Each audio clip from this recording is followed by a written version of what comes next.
Баарыңыздарга дагы аманчылык. Бүгүн Ош шаарындагы Уркая Салиева мектебиндебиз.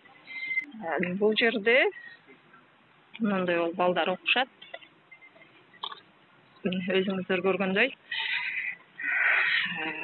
Бул жерге кечегинде ошол уже 20 күн болуп калды. Баткенден келген баланы мектепке орноштуруш үчүн апасы алып келген экен. Директор этого школа ала албагандыгын билдирип, кандайдыр бир шылтоолорду айтып, баланы алган эмес.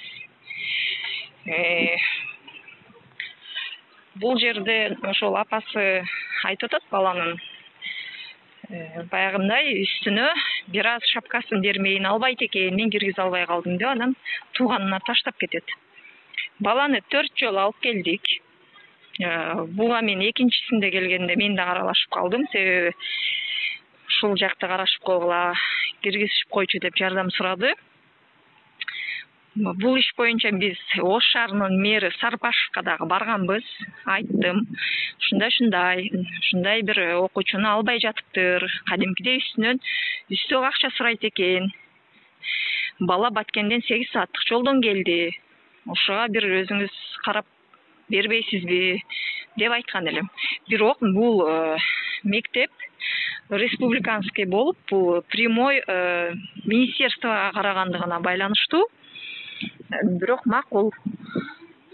Мен дагы ошол жардамымды берип көрөйүн. Баары шаардын ичиндеги жайгашкан мектеп дегендиги үчүн кайра баланы ала турган болуп, экинчисинде мен өзүм кошо алып келдим бул жерге.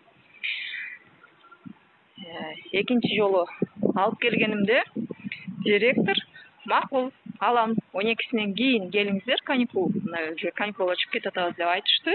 Биз сүйүнүп кеттик. Мен Бишкекке кеткенден кийин баланы 12синен кийин каникулдан ачылгандан кийин тиги кызына кошуп берет.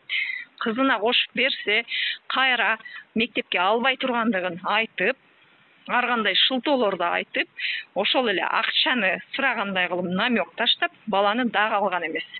Бала азыркы ошол 15 күндөн ашык мектептен калды, сабактан.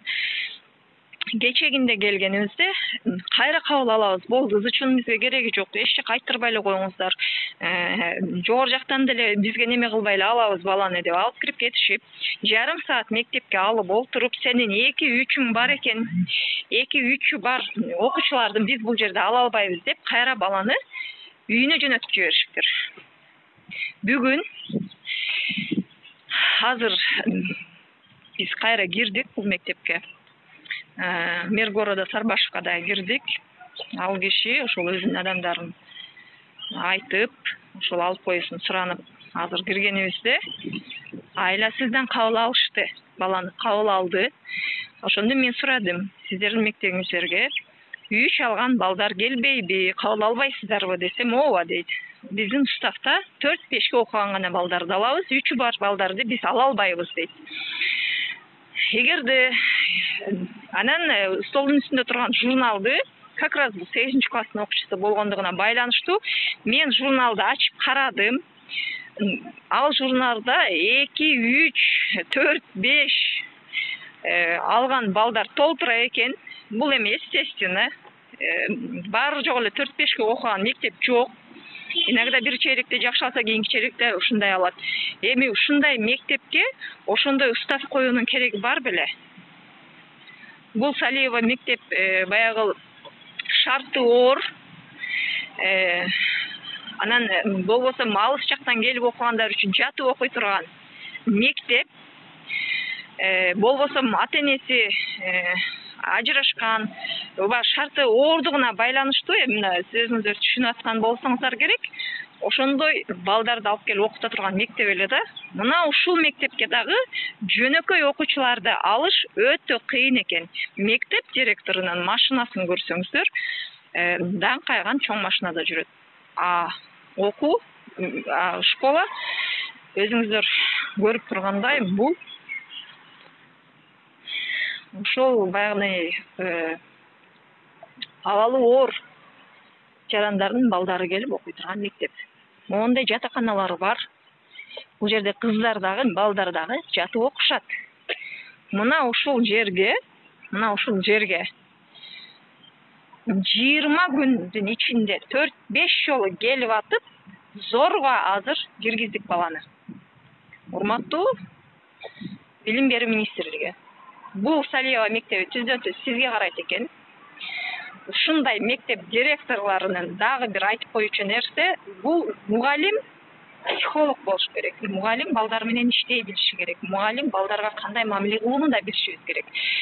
Кечегинде мен өзүм алып киргенде директордун сөзү: "Эмнеге башыңды сөлдүрөтүп отурасың? Башыңды бийип көтөрчү" деп атат балага. Атаң менен атаң кана деп сурап атат. Мен сиздерге дагы айтып атам. Атасы ажырашып кеткен. Жолукум шарты оор жарандардын балдары келип окуйт бул жерге. Мектеп директорунун байкуш моральный өзү чөгүп турган балага ушул суроону бергени туурабы, туура эмеспи?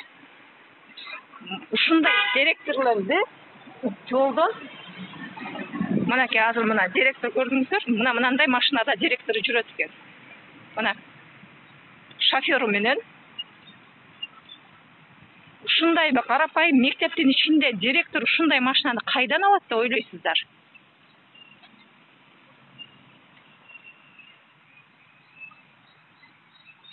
Көз алдыңыздарда кетти. Урматтуу Билим берүү министрлиги, сизден мен талап кылам, ошонун жараны катары байкуш балдар өзлөрү морально чөгүп турган кезде мектеп директорлору жакшы мамиле кылуунун ордуна орой мамилелерди, психологический давка менен аларды моралдык жактан сындырган суроолорду берген директорлорду тезинен ордун бошотуп, адекваттуу психологияны окуган билимдүү мугалимдерди коюшуңузду мен талап кылар элем. Урматтуу Facebook колдонуучулар, бөлүшүп коюңуздар. Кандай директорлор кандай деңгээлде иштеп жатканын көрсүн. Бизге иллюстрация дейбиз. Иллюстрация жолун кармайлы жана талап кылалы.